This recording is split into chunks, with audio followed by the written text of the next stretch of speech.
드라이버입니다. 오늘 알려드릴 내용은 운전자의 90%가 모르는 상시 유턴에 대해서 알려드리려고 해요. 상시 유턴 혹시 들어보신 적 있으세요? 솔직하게 말씀을 드리면은 저도 상시 유턴이 있다라는 거를 이제 사실 몇 년 안 됐습니다. 그 전까지는 유턴이라는 거는 유턴 표지판이 있는 곳에서 이제 그 지시에 따라서 저는 가능하다라고만 생각을 했어요. 대부분 유턴은 유턴 표시가 신호에 들어올 때 유턴이 되고, 또는 이제 좌회전 신호가 있을 때 유턴이 된다. 또 어떤 경우가 있어요? 좌보행 시 또 유턴이 가능하다. 사실 저는 이것만 있는 줄 알았어요.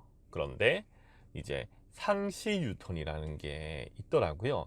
상시 유턴이 어떤 표시로 되어 있냐면은 유턴 표시에 아무런 글이 없는 거예요. 대부분은 좌보행 시, 그 다음에 좌회전 시 유턴 표시가 들어올 시 이렇게 표시가 되어 있는데, 상시 유턴은 그림만 이렇게 표시가 되어 있습니다. 자, 그러면은 그림만 있는 곳에서는 항상 유턴이 가능하다라는 의미예요.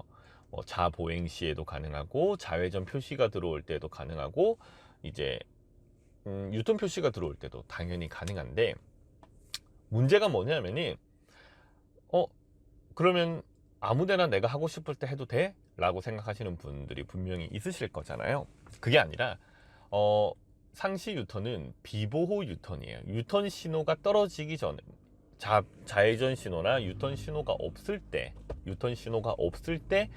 만약에 이제 내가 유턴을 하고 싶잖아요. 그러면 그건 비보호 유턴이 됩니다. 비보호 좌회전과 같은 거예요. 그러면 어느 경우에 이게 가능하냐면은 반대편, 내가 넘어가고자 하는 차선 반대편에 차량 흐름에 방해가 되지 않을 때 비보호 유턴이 가능합니다. 지금 보면은 차들이 다 우회전으로 해서 다 빠졌잖아요. 그런데 직진으로 오는 차가 사실 많이 없었어요. 잘 해도 돼요.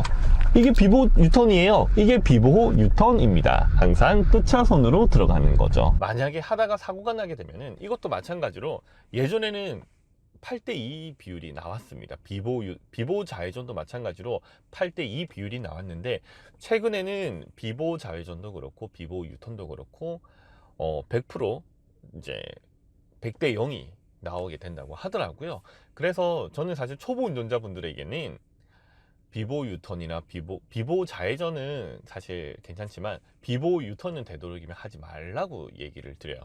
왜냐하면 반대편에서 오는 차량의 속도를 제대로 초보 운전자분들은 인지를 못 하시거든요. 그래서 항상 유턴을 해야 될 때에는 신호가 있을 때, 또는 이제 횡단보도 사람이 건너고 있을 때 유턴을 하세요. 그게 가장 안전한 방법이고, 대부분 유턴이 가능한 장소는 어디냐면은 우리 차선에서 반대편으로 넘어가는 거잖아요. 반대편에 이제 차선이 최소 3차로일 때 가능해요. 2차로일 때에는 유턴 신호가 거의 없습니다. 제가 100%라고 말씀드리기는 어렵지만, 왜냐면 있는 곳도 있을 수가 있겠죠. 하지만 거의 99%는 유턴은 언제 가능하다? 내가 넘어가야 할 차선이 3차선 이상일 때만 유턴이 대부분 다 가능합니다.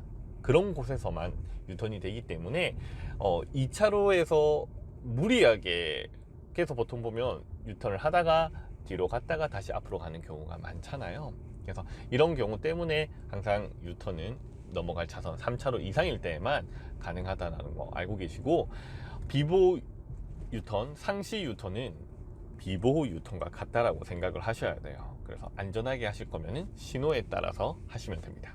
혹시나 또 궁금한 게 있으시면은 댓글로 남겨주시면은 저희가 또 영상 촬영해서 올려드리도록 하겠습니다.